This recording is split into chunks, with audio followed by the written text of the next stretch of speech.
দেখো তৈরি হয়ে গেল সুস্বাদু কাবাব। তো তোমাদের কাছের থেকে একটু দেখাচ্ছি। আসসালামু আলাইকুম, welcome back to my channel. কেমন আছো তোমরা সবাই? আশা করি ভালো আছো, আল্লাহর রহমতে আমি অনেক ভালো আছি। তো গাইস, তোমাদের মাঝে আরেকটি রেসিপি নিয়ে চলে আসলাম। তো আজকে কি রেসিপি তোমাদের সাথে শেয়ার করব। তো গাইস, এখানে দেখতেই পাচ্ছ বট বা গরুর ভুঁড়ি। তো এটা দিয়ে সবসময় আমরা সাধারণত গরুর ভুঁড়িটাকে ভুনা করে খেয়ে থাকি বা ভেজে খেয়ে থাকি।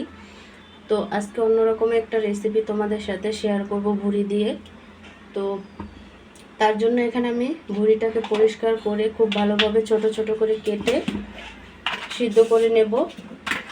তো সিদ্ধ করার জন্য এখানে আমি আদা রসুন অ্যাড করে দিচ্ছি, দিয়ে দিচ্ছি হলুদের গুঁড়া,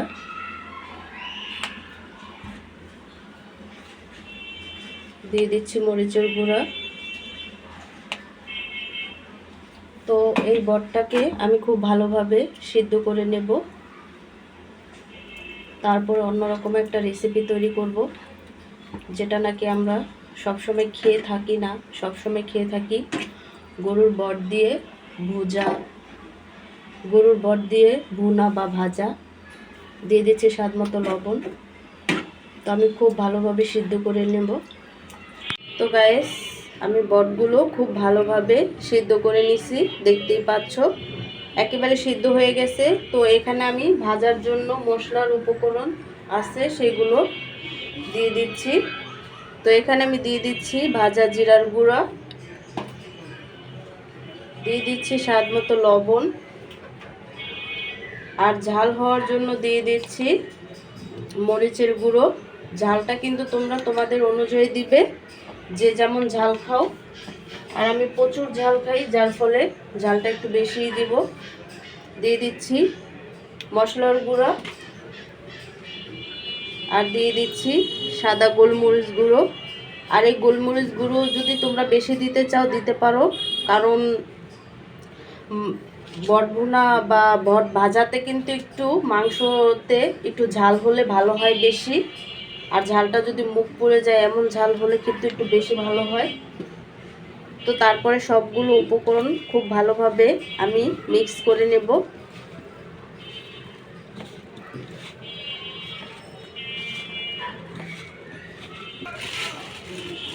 তো গাইস, এখানে আমি আরেকটু ঝাল বাড়ানোর জন্য দিয়ে দিচ্ছি চিলি ফ্লেক্স।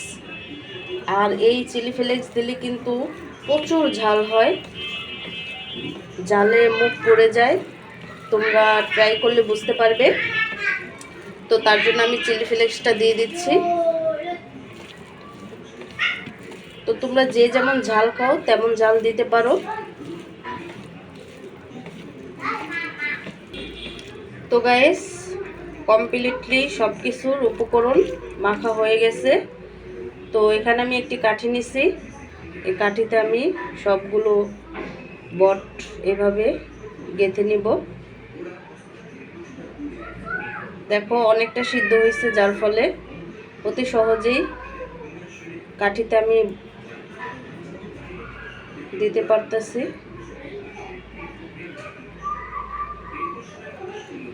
অতি সহজেই কাঠিতে ঢুকে যাচ্ছে।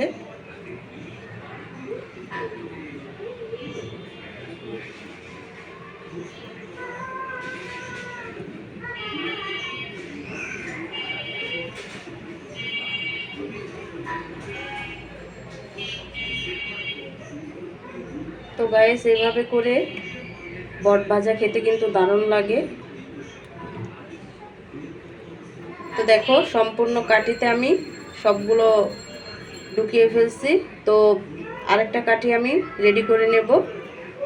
দেখো সবগুলো আমি রেডি করে ফেলছি, কতটা সুন্দর লাগছে। এখন আমি ভেজে নেব।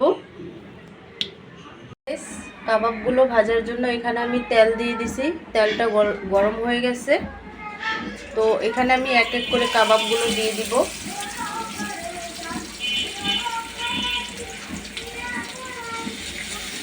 তো উল্টিয়ে পাল্টিয়ে খুব ভালোভাবে ব্রাউন কালার করে নেব। তো গাইস দেখো আমার কাবাবগুলো কিন্তু একেবারে ব্রাউন কালার হয়ে গেছে, দেখতেই পাচ্ছ কত সুন্দর একটা কালার চলে আসছে।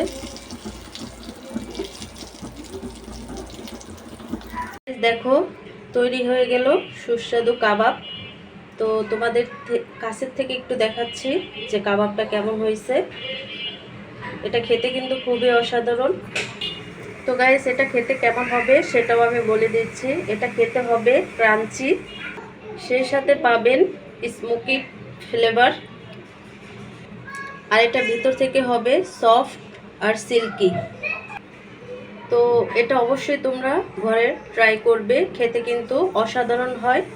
কারণ এগুলো অনেক সময় আমরা ভাজতে দেখি বাহিরে, তো ঘরে যদি আমরা এটা সুস্বাস্থ্যকরভাবে তৈরি করতে পারি তাহলে তো কথাই নয়, বাচ্চারাও খুশি হয়ে যায়। কারণ বাচ্চা থেকে বুড়া সবাই কিন্তু এই কাবাবটা খুবই পছন্দ করে, আর এটা যদি হয় অন্যভাবে। তো গাইস, আজকের রেসিপিটি কেমন লাগছে অবশ্যই কমেন্টে জানাবে। আর এমন ঝাল ঝাল কাবাব করে খাবে ঘরে, খেতে কিন্তু অসাধারণ। তো গাইস, আজকে রেসিপিটি কেমন লাগছে অবশ্যই কমেন্টে জানাবে। তো অন্য কোনো রেসিপি নিয়ে তোমাদের মাঝে আবার চলে আসব। আজকে এই পর্যন্তই। সবাই সুস্থ থাকবে, ভালো থাকবে। আল্লাহ হাফেজ।